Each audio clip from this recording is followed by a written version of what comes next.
जो जो चाहते हाथ उठा।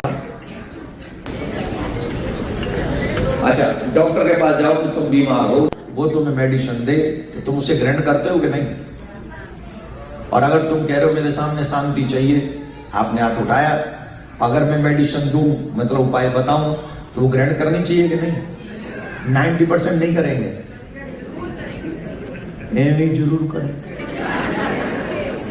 अरे मुझे पता है मेरे फॉलोअर्स कैसे हैं भाई, मुझे ये भी पता है मेरे लिसनर्स कैसे हैं। सुनते बहुत हैं, करते 2-4% हैं, और मैं बोलता भी सिर्फ 2-4% के लिए हूं। 95% सुने, अप्लाई 2-4% करेंगे, तो उन्हीं के लिए बोल रहा हूं जो 2-4% में आना चाहते हैं। सुनो, हमारे जीवन में इतनी अशांति क्यों है? रीजन जानते हो? क्योंकि अब हमने झुकना बंद कर दिया, अब हमने सेवा करना बंद कर दिया, अब हमने अपने कर्मों का चिंतन करना भी बंद कर दिया है। अब हम अपने कर्मों का चिंतन नहीं करते, दूसरों के कर्मों पर टिप्पणी करते हैं, अपनी अच्छाई का प्रदर्शन फेसबुक से करते हैं और दूसरों की बुराई का भी प्रदर्शन यूट्यूब से करते हैं। Am I right or wrong? और इस समाज में तो नेगेटिव ज्यादा देखे जाते हैं, पॉजिटिव नहीं देखे जाते। यहां कोई एक चीज नेगेटिव हो जाए, फिर देखिए एक से एक धुआं कर देते हैं लोग। और पॉजिटिव जीवन भर कर करके मर जाओ, कोई तुम्हें यूं एक व्यक्ति नहीं मिलता जो ये कह दे कि बड़ा अच्छा कर रहे हो। इसके बावजूद भी अच्छा करने वालों को कभी हार। शांति चाहते हो तो अपने जीवन में सेवा स्वीकार करो, विनम्रता स्वीकार करो, बड़ों का आदर करना प्रारंभ करो, भगवान के आगे साष्टांग दंडवत प्रारंभ करो। आजकल के लोग भगवान को प्रणाम नहीं करते।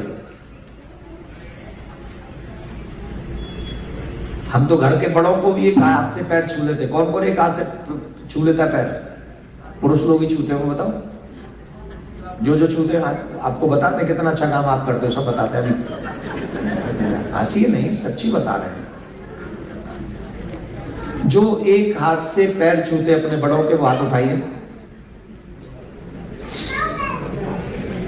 अब सुनिए, बहुएं भी तो छूती होंगी अपनी सासू माँ के पैरी पे, ना माता जी है? जो मनुष्य एक हाथ से पैर छूकर प्रणाम करता है, तत्क्षण उसके जीवन के पूर्व संचित पुण्य नष्ट हो जाते हैं। जितने भी पूर्व में संचित पुण्य है वो उसी समय नष्ट हो जाते हैं। कभी भी एक हाथ से पैर को प्रणाम नहीं करना चाहिए, दोनों हाथ जोड़कर या फिर सर झुकाकर बड़ा विनम्र होकर प्रणाम करना चाहिए। ये वो छोटी छोटी चीजें हैं जो हमें सीखनी चाहिए और अपने बच्चों को सिखानी चाहिए। पुरुषों को एक साष्टांग प्रणाम एवरीडे भगवान को करनी चाहिए। माताओं को अपने घुटनों के बल बैठकर पृथ्वी पर माथा टेककर एवरीडे प्रणाम, कम से कम 3 कर सको, 5 कर सको तो और भी अच्छा है, पर एक प्रणाम तो निश्चित करना चाहिए।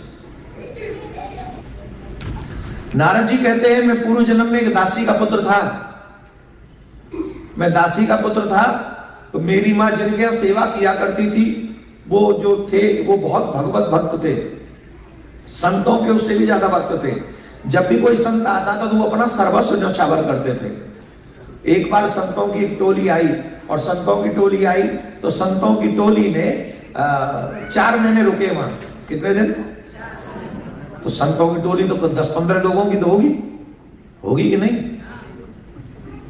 कौन है जो अपने घर में अब संतों की टोली को, मतलब 4 लोगों को 2 महीने पर रोक सकता है?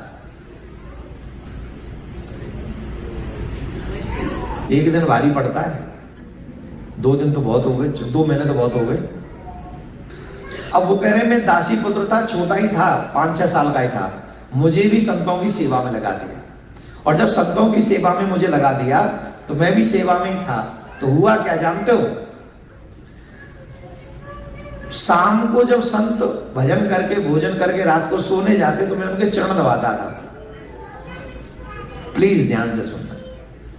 और वो जब मैं चरण दबाता था तो वो सत्संग करते थे आपस में। तो मेरे प्यारे, नारद जी कहते हैं संतों की प्रवचन सुन सुनकर, कथा सुन सुनकर मेरा इतना मन लग गया कि मैं भी भगवान का भक्त बन गया। और मैंने कहा कि जब संत जाने लगे तो कहा मैं भी आपके संग चलूंगा। तो संतों ने कहा जब तक तुम्हारी माँ है इनकी सेवा करो।